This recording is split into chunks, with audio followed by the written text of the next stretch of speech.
The world is keen on LCA Tejas but no one is buying them. What is going wrong with India's indigenous fighters?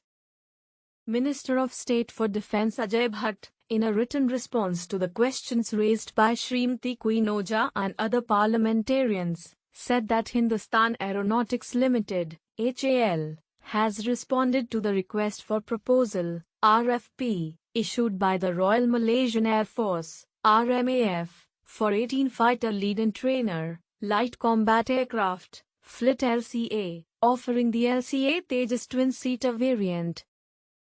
Bhatt's written reply stated that several other countries also had evinced interest in the indigenous fighter. Other countries which have evinced interest in Tejas aircraft are Argentina, Australia, Egypt, the US, Indonesia, and the Philippines, said Bhatt. Media hype surrounding Tejas. The Indian media is gaga over Bhatt's written response, reporting that the US and Australia have shown interest in the indigenously built Tejas LCA. Still, the fact is, Tejas has not managed to bag a single export deal so far. Recent reports showed that the US and Australia have not accepted India's Tejas aircraft. Last month, the New Indian Express reported that top Australian defence officials had informally communicated to India that Australia might not accept India's government-to-government (G2G) defence deal offer for the supply of home-built LCA twin-seat lead-in fighter trainer (LIFT) aircraft. There has been no formal announcement either from India or Australia. In September 2021, HAL responded to the request for information, RFI, by the Royal Australian Air Force for procurement of future lift aircraft to replace its existing fleet of 33 Hawk Mk-127 lift aircraft of the British Aerospace and Engineering (BAE) systems. In the RAF tender, LCA Tejas competes with the T-7A Red Hawk trainer that Boeing and Swedish Saab jointly develop, M346 of the Italian aerospace major Leonardo, and Korea Aerospace Industries, KAI, T-50 that has been co-developed with Lockheed Martin. In addition, BAE had also proposed its upgraded Hawk. In February, the company was awarded a contract worth $1.5 billion to upgrade the RAF's existing fleet of Hawk Mk-127. Suggesting India is now out of the race to win the Australian lift aircraft contract. Before Australia, India had offered the LCA Tejas lift variant to the US Navy in 2020 in response to the global RFI issued by the US Naval Air Systems Command, NAVAIR, to procure a new trainer to replace its fleet of Boeing T-45 Goshawks. However, a previous year Asian Times report had noted that US Navy would be less inclined toward buying the LCA lift after the Indian Navy rejected the LCA in 2016 for being too heavy. The latest reports suggest that the T-7B Red Hawk, an American/Swedish advanced jet trainer produced by Boeing in partnership with Saab, is competing with offerings from Leonardo and Lockheed Martin to replace the Navy's current T-45 Goshawk advanced jet trainer. Even the UAE had shown interest in Tejas LCA in 2018. However, in February, the UAE Defense Ministry announced that it was buying L-15 training and combat aircraft from the China National Aero Technology Import and Export Corporation, CATIC, which was seen as a snub to Tejas. While the L-15 and the Tejas aircraft are not strictly comparable, it is essential to note that the L-15 made its debut at the Dubai Air Show in November 2021. In the same event, the LCA Tejas performed some impressive aerial maneuvers, drawing appreciation from the Emiratis. Therefore, it is unclear why the UAE did not consider the lift variant of Tejas, based on the Tejas' latest Mk1A variant, after having shown strong interest in the aircraft initially. Asian Times spoke to experts to understand why Tejas is failing to bag export deals.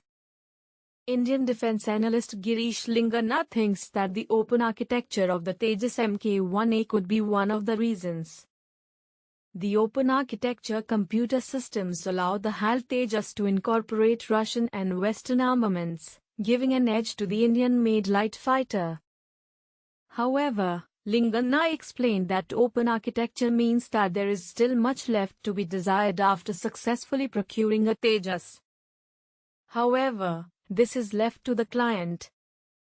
The positive is that depending upon global relationships and needs, one may go for either Russian or Western armaments. However, this also relegates a hidden cost versus other offerings, noted Lingana. Additionally, the Indian Air Force is only now embracing the Tejas Mk1A. So, compared to similarly placed Korean Aerospace Industries and Lockheed Martin's Golden Eagle, it lacks operators that also goes against it, Lingana said. While the Indian-made Tejas is struggling to find customers, the JF-17, jointly developed by Pakistan and China, has been exported to 3 countries, including Myanmar and Nigeria. When asked about this, Lingana said, regarding Myanmar and Nigeria, their respective deals were closed in 2015 and 2014. Then, Tejas was hardly ready, let alone for export. We must remember that although we had a squadron operational, full operational clearance came in 2019 only. Also, per recent media reports, Argentina could soon be the latest addition to the list of foreign customers of JF-17. In May, a delegation of the Argentine Air Force comprising pilots and technicians visited China for a complete technical evaluation of the J-17 fighter aircraft. It was believed that India had also pitched its Tejas LCA.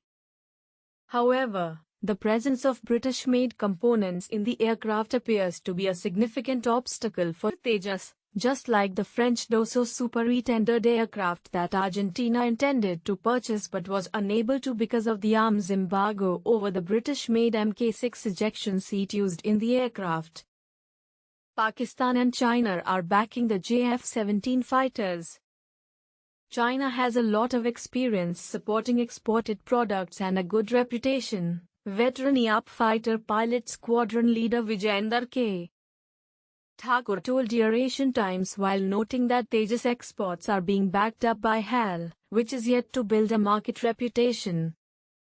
Furthermore, Thakur said that because of cost and technology access constraints, the potential export customers of Tejas differ from those of aircraft like the JF-17. Countries that have invested in the JF-17 likely cannot afford the Tejas, Thakur said. Hope still alive for India. Nevertheless, India continues to persevere, as other export avenues remain where LCA Tejas may emerge successfully.